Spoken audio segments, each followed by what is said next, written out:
টিআইবির নির্বাহী পরিচালক ডক্টর ইফতেখারুজ্জামান জানিয়েছেন, দুর্নীতির বিরুদ্ধে কঠোর অবস্থানের কথা পুনর্ব্যক্ত করেছেন প্রধানমন্ত্রী তারেক রহমান। 2028 সালে দুর্নীতি বিরোধী আন্তর্জাতিক কনফারেন্স বাংলাদেশে আয়োজনের বিষয়ে প্রধানমন্ত্রী নীতিগতভাবে সম্মতি দিয়েছেন বলেও জানান তিনি। অন্যদিকে ধর্মমন্ত্রী শাহ মোফাজ্জল হোসেন কায়কোবাদ বলেছেন, ওয়াকফ সম্পত্তি লুটপাট বন্ধে কঠোর পদক্ষেপের নির্দেশ দিয়েছেন প্রধানমন্ত্রী। মুহিবুল্লাহ মুহিবের রিপোর্টে বিস্তারিত। সকালে সচিবালয়ে প্রধানমন্ত্রীর সাথে সাক্ষাৎ করেন টিআইবির নির্বাহী পরিচালক ডক্টর ইফতেখারুজ্জামান। বৈঠক শেষে তিনি জানান, সরকারের দুর্নীতি বিরোধী ইশতেহার বাস্তবায়ন নিয়ে প্রধানমন্ত্রীর সাথে আলোচনা হয়েছে। এ সময় দুদক পুনর্গঠন নিয়েও আলাপ হয় বলে জানান তিনি। সেই সাথে দুর্নীতি দমনে আন্তর্জাতিক মানদণ্ড অনুসরণ, জবাবদিহিতা বৃদ্ধি ও সুশাসন নিশ্চিতে সরকারকে পরামর্শ দিয়েছে সংস্থাটি।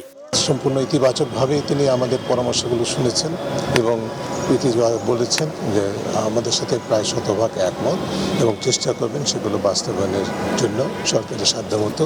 2028-এর যে কনফারেন্সটি হবে, আন্তর্জাতিক কনফারেন্স, আন্তর্জাতিক দুর্নীতি বিরোধী কনফারেন্স, সেটি বাংলাদেশে হোস্ট করা উচিত আমি মনে করি, আমি টিআইবি মনে করি। এবং এই প্রস্তাবটি নিয়ে আমি আজকে মাননীয় প্রধানমন্ত্রীর সাথে কথা বলেছি, তিনি এক বাক্যে আমার সাথে একমত হয়েছে।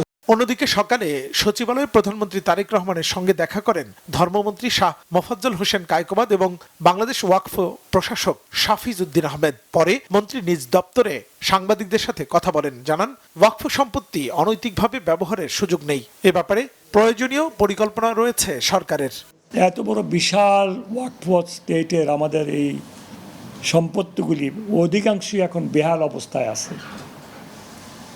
প্রশাসনিক দুর্বলতা, দুর্নীতি, অদক্ষতা, কারণ গত 17টি বছর যেভাবে তারা চালিয়েছে, তাদের কারণে আজকের এই ওয়াকফের অবস্থা খুব শোচনীয়।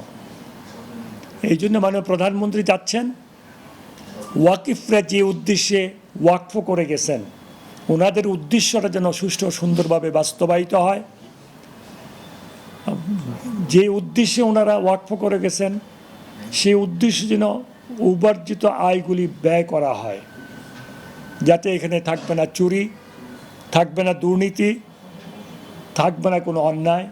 এবারের হজ ব্যবস্থাপনা অতীতের যে কোনো সময়ের তুলনায় সুষ্ঠু হয়েছে এমন দাবিও করেন ধর্মমন্ত্রী মহোদয় গিয়েছিলেন। মুহিবুল্লাহ মুহিব, বাংলা ভিশন, ঢাকা।